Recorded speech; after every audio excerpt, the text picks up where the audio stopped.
What if I told you that most people fail in life for one simple reason? They keep trying to win logic battles with emotional creatures. And here's the twist. The most powerful book on influence wasn't written yesterday. It was written almost 90 years ago. Yet it still explains why criticism backfires, why people resist advice, why they love hearing their own name, and why the best leaders never crush egos. They guide them. Because if you understand one invisible truth about human nature, your relationships, career, leadership, and communication will never look the same again.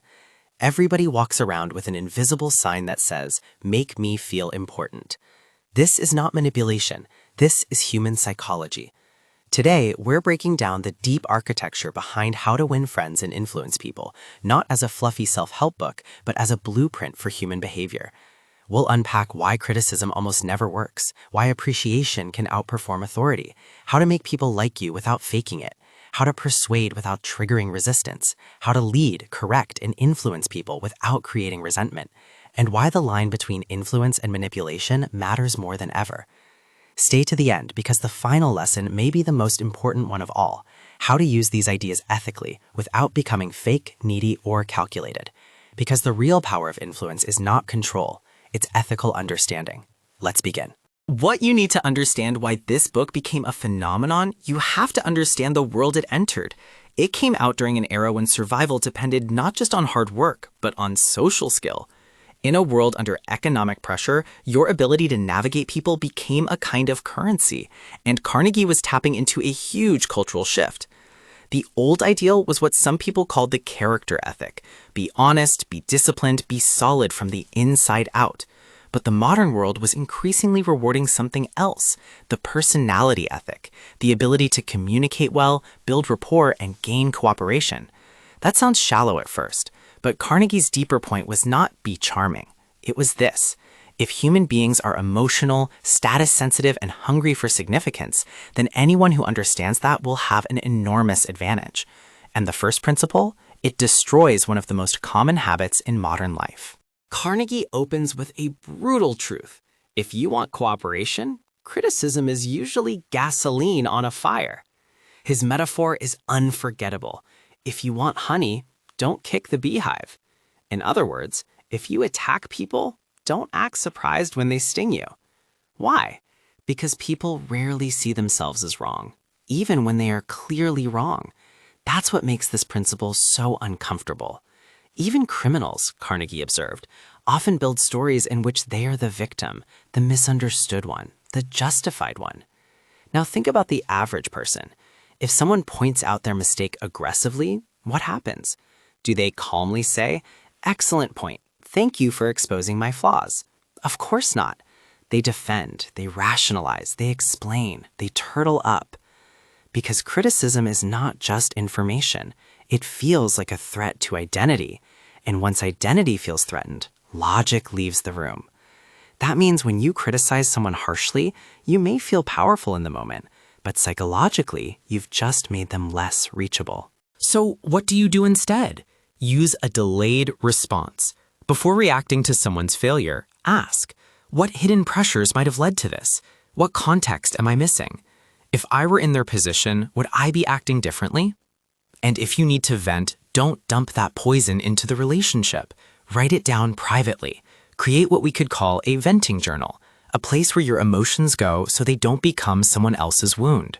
That's the first shift Carnegie demands. Trade instant judgment for curious restraint. But removing criticism is only half the formula.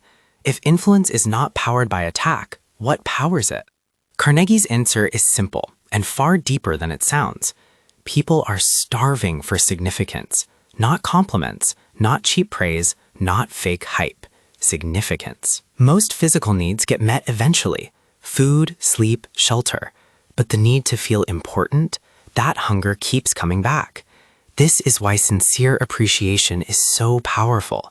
It doesn't just make people feel good, it confirms that they matter. And Carnegie draws a bright line here. Appreciation is not flattery. Flattery is selfish. It's manipulative sugar. People can feel it. Real appreciation is specific, truthful, and rooted in observation.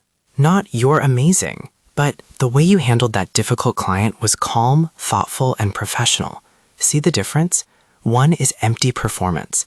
The other is proof that you noticed. Carnegie uses Charles Schwab as a master example. Schwab wasn't valued mainly for technical brilliance. He was valued because he could ignite people. His method was simple and disciplined. Be generous with genuine praise, especially for progress. Because criticism often shrinks ambition, while recognition expands it.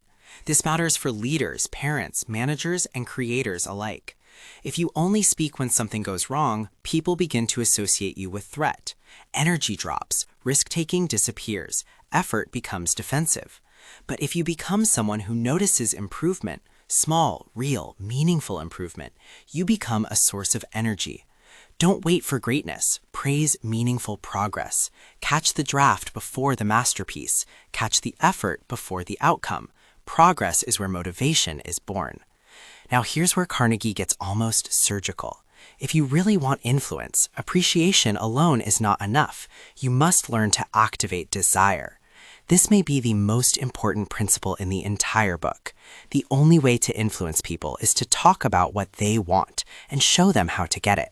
Not what you want, not why you're right, not why your idea is smart, what they want.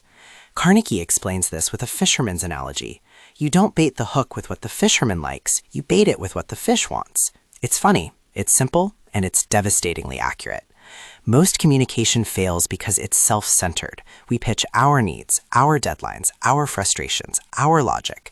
But influence begins when the other person feels, this helps me, this fits me, this moves me towards something I care about. That's the difference between pressure and pull. Pressure creates compliance. Pull creates desire. Compliance is short-term. Desire is durable. So before asking anyone for anything, ask what outcome do they care about? How does this protect their status, safety, profit, comfort, image, or growth? How can I frame this so it becomes their win, not just my request? This is not deception. At its best, it is alignment. And that distinction, alignment versus manipulation, will become critical later.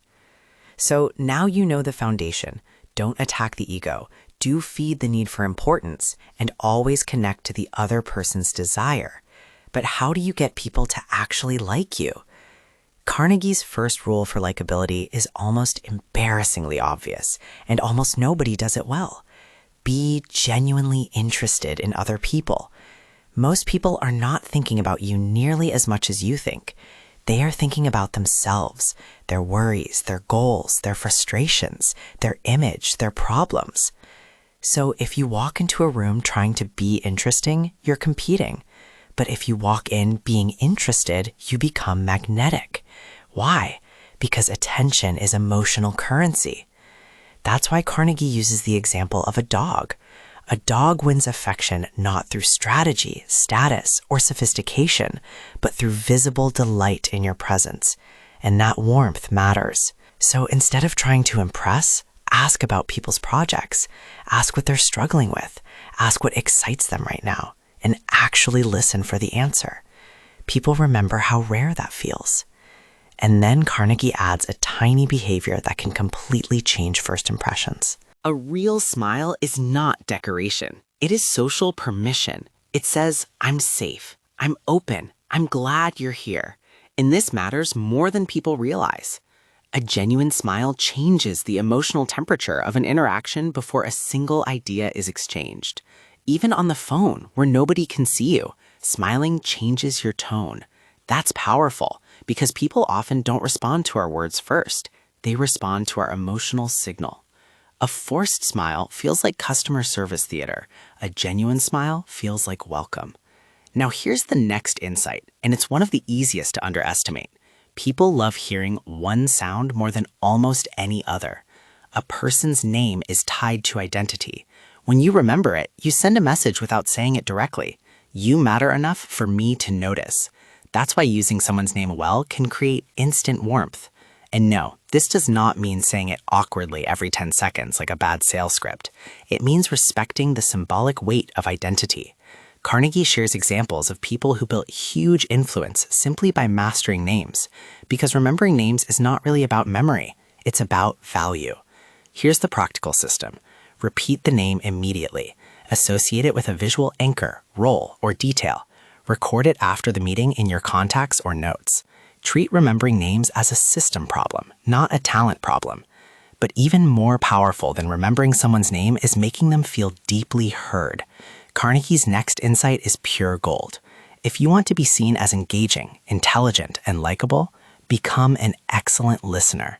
That sounds backwards. We assume the charismatic person is the one who talks brilliantly. But in real life, the person who listens well often feels more impressive than the person who speaks well. Why? Because deep listening gives people what they rarely get: space. And when someone feels heard, their nervous system settles. Carnegie tells the story of a furious customer who came in loaded with complaints and threats. Instead of arguing back, the manager listened for hours. No interruption, no defensiveness, no verbal sword fight. By the end, the angry customer had transformed, not because he had been defeated, but because he had been heard. That's the lesson. Sometimes people are not fighting you. They're fighting the feeling of being dismissed. So use the 70-30 rule. Let the other person talk 70% of the time. You take 30.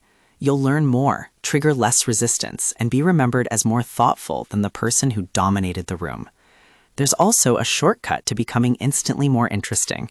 Talk about what they already care about. People open up when the conversation enters their world. That's why pre-meeting research is such a quiet advantage. Before important conversations, learn what they care about, what they're proud of, what they're building, and what they believe in. This isn't manipulation when done sincerely, it's respect. It says, I cared enough to meet you where you are. Carnegie describes leaders who studied a person's passions before meeting them, so the interaction immediately felt meaningful. That's not small talk, that's strategic empathy. Make people feel important and do it sincerely. Not inflated, not worshipped, not flattered, seen. It's one thing to be likable. It's another to persuade people without making them hate you. Carnegie's message is brutal. Most arguments are unwinnable, even when you win. If you lose, you lose. And if you win, you often still lose, because you've humiliated the other person. When pride gets wounded, ego stiffens, and identity goes on defense. Even if your fox were right, the relationship takes damage. That's why debates so often end with stronger conviction on both sides. The argument didn't create clarity, it created entrenchment. One salesman learned this the hard way. Whenever customers praised a competitor, he argued back. Predictably, they defended the competitor harder. Then he changed tactics. Instead of attacking, he agreed where he honestly could. Yes, that's a solid truck. And just like that, the emotional fight disappeared. Once resistance melts, conversation becomes possible. That's the lesson. You cannot persuade someone whose pride is busy surviving. This is one of the hardest rules in the book. Never tell people flatly, you're wrong. Those words aren't heard as a correction. They're heard as a verdict. A better move is the fallibility gambit. I may be mistaken. Let's look at the facts together. That single sentence lowers threat. It signals humility. It invites joint inquiry instead of combat. Try phrases like, I may be seeing this wrong. Let's compare what we're noticing. Or, help me understand how you see it. They protect dignity while keeping truth alive. And if you're the one who's wrong, Carnegie asks for what most people resist. Admit it quickly. Admit it clearly. Done voluntarily, an admission disarms conflict faster than any defense. Why? Because when you condemn yourself first, you remove the other person's need to attack. Their energy changes. The fight has nowhere to go. This isn't weakness, it's emotional jujitsu. Stop feeding pride, stop feeding combat, and make room for truth. So remember the rule. Avoid the argument, protect dignity, and choose humility over humiliation. If you're wrong, admit it quickly, not defensively, not half-heartedly, not with a fake apology padded with excuses. Admit it cleanly and out loud. This works because the moment you confess, you remove the other person's need to extract it from you. The fight loses its purpose. Once that happens, aggression runs out of fuel. Carnegie tells a story about breaking a rule with his dog. Instead of waiting to be accused, he stepped forward, admitted the mistake, and accepted the consequences. The officer's authority had already been acknowledged, so there was nothing left to prove. The posture softened. Here's the psychological twist.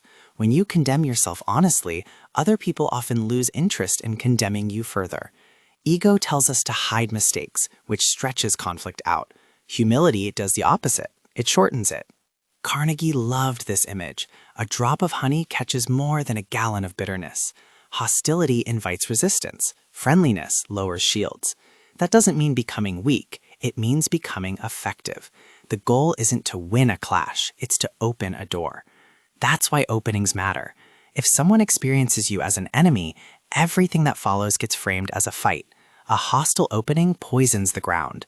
A warm opening reframes the same conversation as collaboration, especially when the stakes are high. This worked even in serious labor disputes and public conflicts. Respect and human recognition calm situations that raw force could not, because before people accept your idea, they usually need to accept your spirit. Now for one of Carnegie's sharpest tools. Start with questions the other person will naturally answer yes to. Small agreements create momentum. Each yes moves the conversation forward before disagreement has time to harden. Start with agreement, not fake agreement, real agreement. Begin with facts, values, or goals you both share. Why? Because a person who starts by saying no often locks into resistance, but a person who starts by saying yes starts moving with you.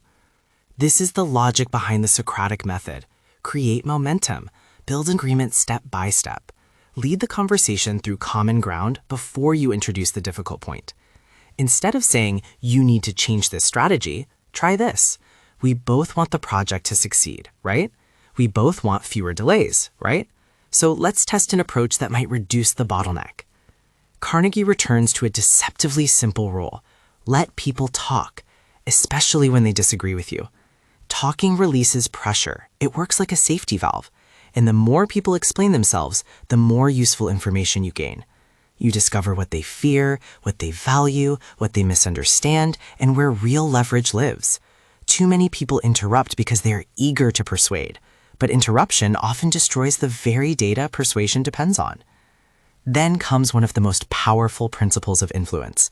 People trust their own conclusions more than yours. That is reality. So instead of forcing ideas, guide discovery. Ask questions, invite input, let them help shape the solution. Carnegie tells the story of a skeptical buyer who became engaged once he was asked for improvement ideas. Ownership changes everything.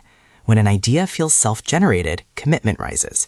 Do not just present conclusions, create participation. What you need to say is, what do you think would improve this? How would you approach it? What would make this work for you?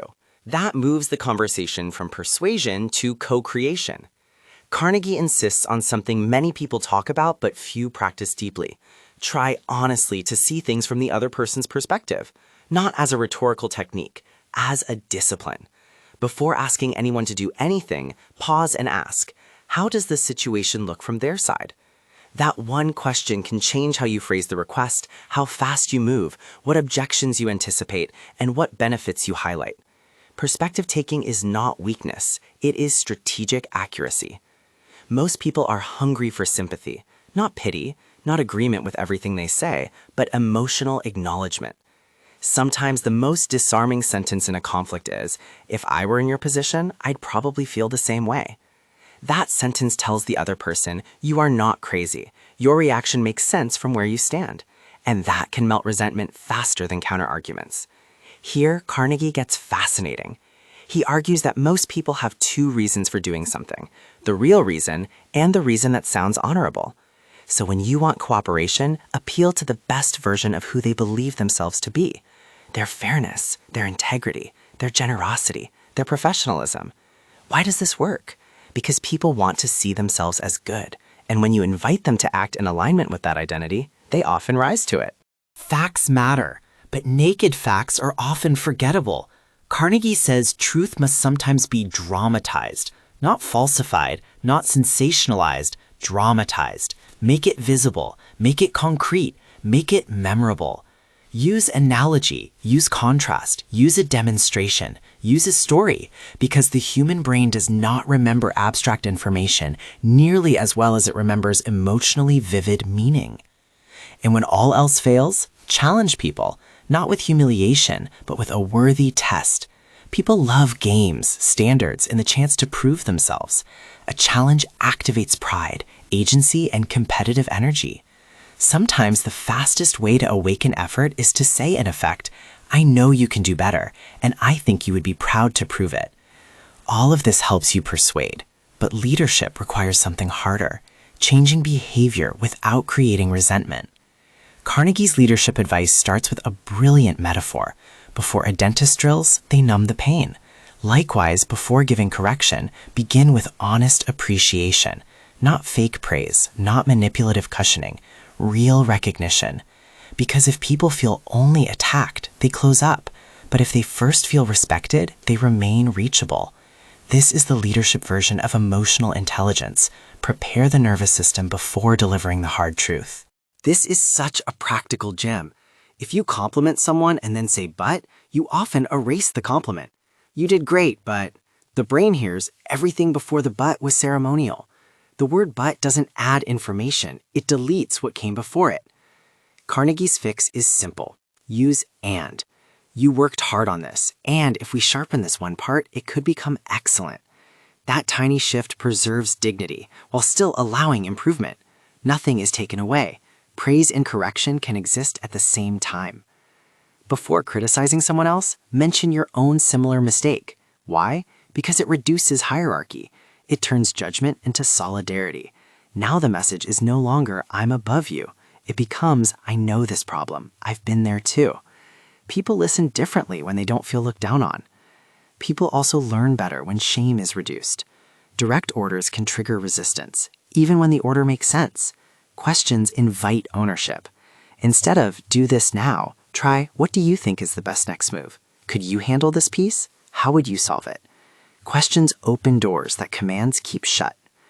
This doesn't weaken authority, it upgrades authority. Because the goal of leadership is not obedience alone, it is committed cooperation. Compliance is fragile, commitment is stable. This one matters deeply. Never corner people in a way that destroys their dignity. Correct them if needed, even let them go if necessary. But wherever possible, protect face. Humiliation leaves scars that outlast the lesson. And there is no profit in making someone feel small. If you want better behavior, reinforce better behavior. Not vaguely, specifically. Carnegie compares this to how we train anything living. We reward progress so it grows. People repeat what gets recognized. If improvement feels invisible, motivation dies. What you need to say is if they are already capable of the qualities you want from them. Give them a reputation to grow into. Say things like, you're dependable, you have good judgment, you handle pressure well, I trust your standards. When people are seen this way, they often rise to meet it. This works because identity guides behavior. When you sincerely assign someone a higher standard, you give their actions a direction. Many people will work, consciously or not, to prove that identity true. But framing matters. If you make people feel hopeless, you kill effort. If you make the problem feel solvable, you create momentum. Don't frame the issue as, you're terrible at this. Frame it as, this is a skill you can absolutely develop. One framing shuts effort down, the other invites it forward. Encouragement isn't denial, it's the strategic preservation of motivation. And motivation lasts longer when effort is connected to something personal. Show how the task protects their reputation, supports their growth, helps the team, advances the mission, or strengthens their own sense of pride. People resist when a task feels imposed. They engage when it feels meaningful. That's leadership at its best, not forcing effort, but creating willing contribution.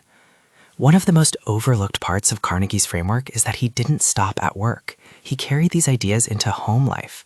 And that matters, because many people are more polite to strangers than to the people they live with. His advice for happier homes is simple and demanding. Don't nag. Don't try to remake your partner. Don't criticize at home. Give appreciation. Notice small kindnesses. Be courteous.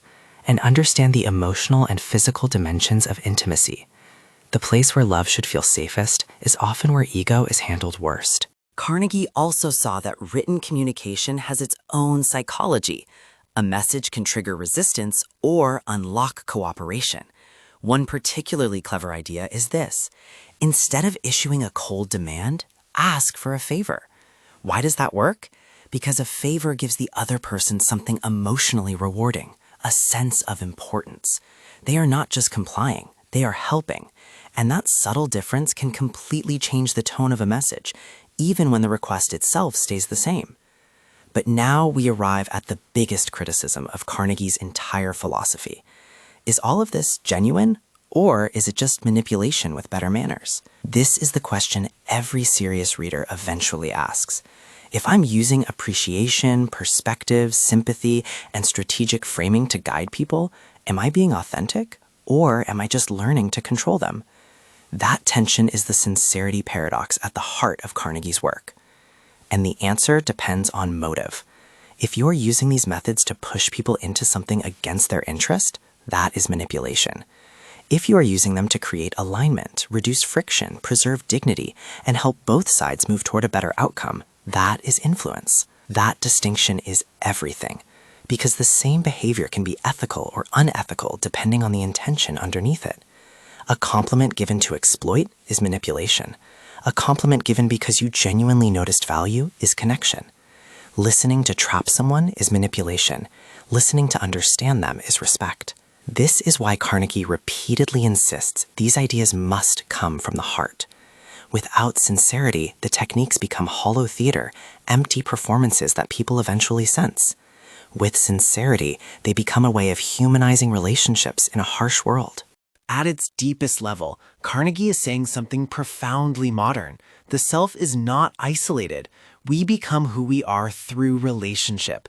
So influence is not just a business skill. It is a civic skill, a leadership skill, a marriage skill, a friendship skill, a life skill.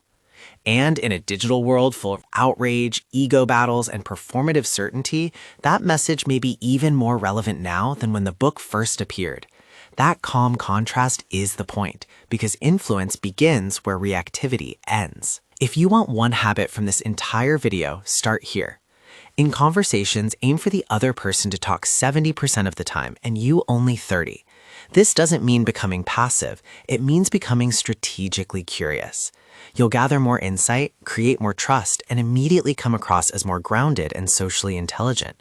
This is how quiet listening changes rooms without trying to win them. For names, use the 3-step system. Associate, record. Repeat the name right away. Associate it with a face, project, or detail. Record it after the conversation. That one habit can dramatically elevate networking, leadership, and client relationships. People remember how you make them feel, and names signal care. And for leaders, managers, or even parents, use this 5-step feedback framework. What you need to specific praise. Acknowledge a real, recent strength. This earns credibility and lowers resistance because people feel seen for what actually worked, not flattered with something vague. Bridge with and, not but.